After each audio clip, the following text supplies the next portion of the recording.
রাত পোহালেই দীপাবলি আলোর উৎসব সেজে উঠেছে সর্বত্র আলোর রোশনায়। ধর্মনগর যেন দীপাবলি তথা কালী পূজার এক অন্যতম নজির, যা আজকের নয়, বহু চিরাচরিত। তার ব্যতিক্রম নয় আজও। ধর্মনগর চন্দ্রপুর তিরুপতি বালাজি মন্দিরের আদলে গড়া একটি পুজো মণ্ডপ থেকে আমাদের প্রতিনিধির বিশেষ প্রতিবেদন।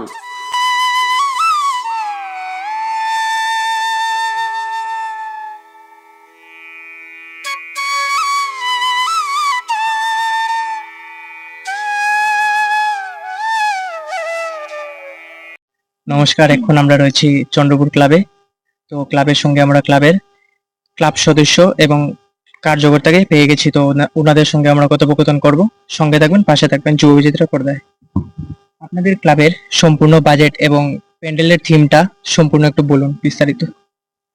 আমাদের এরিয়ান্স ক্লাবের এবার কালী পূজার বাজেট হচ্ছে 24 লক্ষ টাকা। আর আমাদের এবারের থিম হচ্ছে তিরুপতি বালাজি মন্দির। আর প্রতি বছরই তো আমাদের নতুন কিছু মানে করার ইচ্ছা থাকে, তারই উপরে আমাদের এই প্রয়াসটা আর কি। আশা করি ধর্মনগরবাসী তথা বরাক উপত্যকা আর সমগ্র ত্রিপুরাবাসীর কাছে আমাদের এই পূজাটা খুব আনন্দের হবে। আর জনঢল তো প্রত্যেক বছরের মতো এবারও হবে, এটা আমাদের আশা। প্রত্যেক বছর দেখা যায় যে আপনারা লাইটিং এর উপর খুব গুরুত্ব দিন। তো এটা সম্পর্কে একটু বলুন। হ্যাঁ, এবারও লাইটিং থাকছে। লাইটিং অন্যবারের থেকে একটু আলাদা। এবার লেজার লাইট থাকবে। লেজার লাইটের মাধ্যমে এখানে কিছু দৃশ্য আমাদের এই প্যান্ডেলে সবাই দেখতে পাবে। আর এইবার প্যান্ডেলটা কি বাইরের থেকে লোকে বানাচ্ছে না ধর্মনগরের শিল্পী? আমাদের এখানে নবদ্বীপ থেকে আসছে, বাইরের শিল্পী। বাইরে থেকে। আচ্ছা। আর এই প্যান্ডেলের কোথা থেকে আনা হয়েছে? প্যান্ডেলটা মূলত আগরতলাতেই হয়েছিল, ওখান থেকে আমরা এনে এখানে আমরা কিছু চেঞ্জ করেছি। আমরা হাইটটা একটু বেড়েছে।